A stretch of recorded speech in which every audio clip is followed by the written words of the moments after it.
Hi there, thanks for joining me today. Today we've got the big question. What does $1 million buy you in Boulder, Colorado?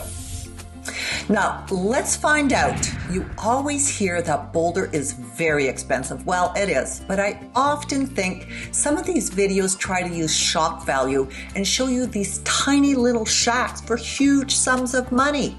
But today, we're going to check out 4 active listings of single-family homes in Boulder in different locations. Some will be close to the mountains, others hiking trails, and others close to shops and restaurants. Of course, the condition of the house and the neighborhood really are also factored into the price. Now, I've chosen homes in the north, west, and east, so you can get a really good feel for different neighborhoods. I've tried through the videos to give you a feel for the neighborhood, so hopefully you can identify some differences. But before I begin, my name is Michelle, and I'm a residential real estate agent. I've lived in Boulder for over 30 years, and I've driven, walked, and biked in these neighborhoods we'll examine. So I feel quite familiar with them all. Now, if you're new to my channel and are thinking of moving here, subscribe to my channel and hopefully you'll find exactly what you are looking for. And let me know if you have any questions. So let's get started. So the first single family home is in the Mapleton Hill area, which is one of the oldest neighborhoods in Boulder with the quintessential Boulder living.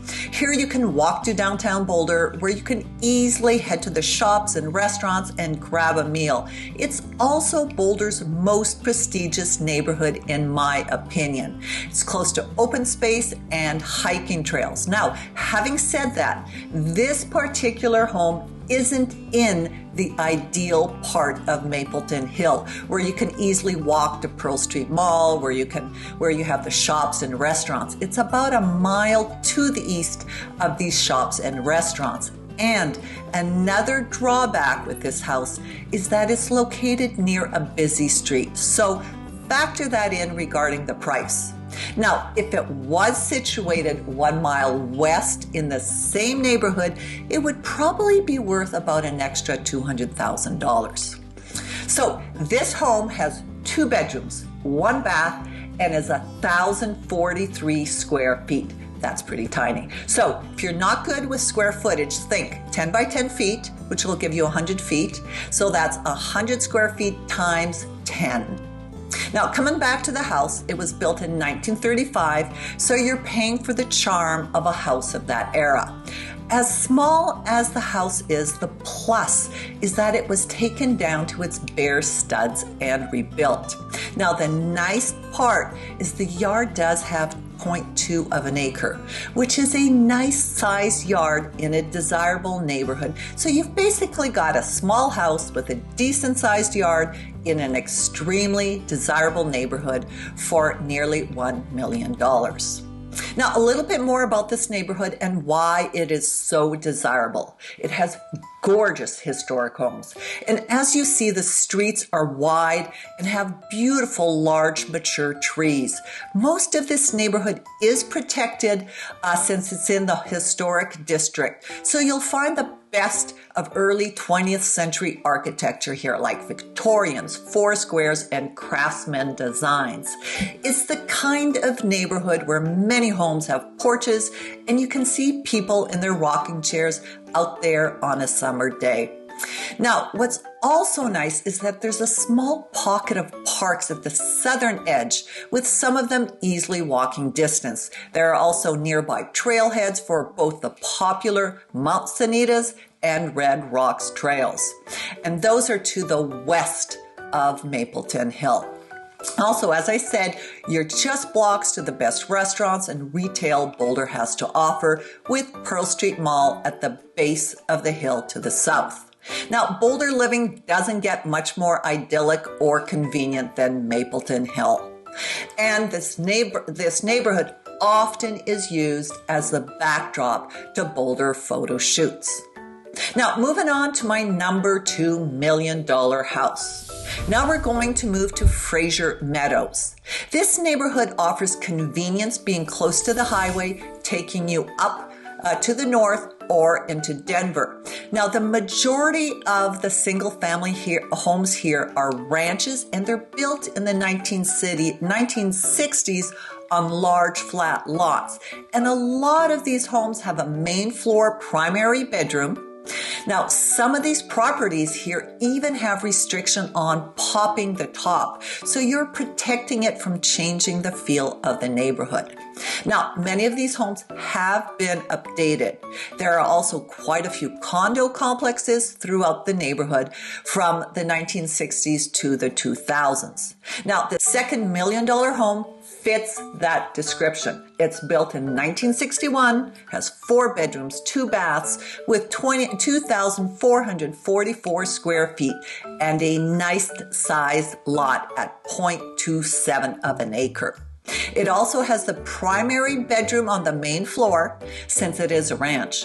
So as you can see, you're getting more here for your money than the home in Mapleton Hill. And this is because of the difference in location. Here we're further from the mountains and hiking trails, and you've got a totally different vibe. Also, this specific home does have a drawback since it's up right next to a very busy highway.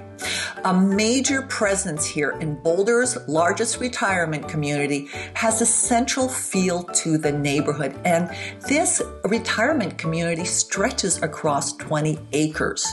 Now, another nice thing about this neighborhood is Burke Park and Thunderbird Lake, which has a playground, basketball court, and picnic tables. And another really nice part is the East Boulder Rec Center, which has your lap pool, your indoor climbing wall, outdoor volleyball courts, and some tennis courts. Now, moving on to my number $3 million home. It's in the northwest corner of Boulder city limits, and it's called Dakota Ridge. It's a newer subdivision with new and near new houses at a lower price point than Central Boulder. Here, the aesthetic is more mountain, modern, and you'll find a variety of types of homes here, from 1-bedroom condos to 5-bedroom houses, and yards tend to be small. But there's a huge park in the center of this neighborhood, and there's open space surrounding the neighborhood. Now, the specific house is near the foothills and some hiking trails, which does add to its value. It's been totally remodeled and it is immaculate. It was built in 1995, has 4 bedrooms, 4 baths, and 2,560 square feet. Now, as I mentioned, the yards tend to be smaller here. I know that it's hard to see in this picture due to all the trees, but this one has 0.12 of an acre, so it's the smallest yard in comparison to the 2 other properties we discussed. The nice thing about this neighborhood is that you can leave town quickly and go up north to Lyons or Rocky Mountain National Park. Now, this is a really nice feature of Dakota Ridge. Now, another big draw to this neighborhood are the cafes, bakeries, coffee shops, and even a brewery right around the corner. You've also got the Skip bus, which will take you to South Boulder, Pearl Street Mall, and the university campus. Now, for my last neighborhood, we're heading to Orange Orchard, which is in the most northeast neighborhood in Boulder. Now, as a little sidetrack, you won't find any orange trees here, but all the streets are named after fruit, like Peach Way, Apple Way, etc. Now, many years ago, there was a very rural area that had a lot of orchards. Many homes in this neighborhood have from half to almost a full acre. And what's nice here is that to the north, it's undeveloped land, and to the east, it's also undeveloped. So you get a really rural feel. And this location is great for cyclists to just jump off onto several great biking routes. The home here that is for sale is on Peach Way. Everything I mentioned above as to what you will find in this neighborhood is true with this house. 4 bedrooms, 3 baths, 2,842 square feet, was built in '78, and with a large lot. And this one is 0.41 of an acre. Now that's really large for Boulder.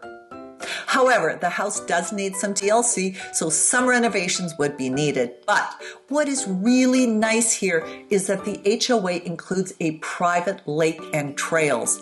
And also close by is the popular Boulder Reservoir, which is a great place to go swimming, boating, kayaking, or just sitting around in the sand. So as you can see, there is a variation as to what $1 million can get you in Boulder. Real estate isn't cheap here, but there are many options. Now, if $1 million isn't in your budget, a condo or townhouse could also be the way to go.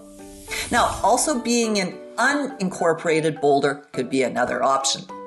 Now, please reach out and I'll go further into detail as to what real estate options you might have in Boulder. But thank you very much for joining me today, and I hope this helped educate you a little more about the $1 million real estate market in Boulder. Bye for now.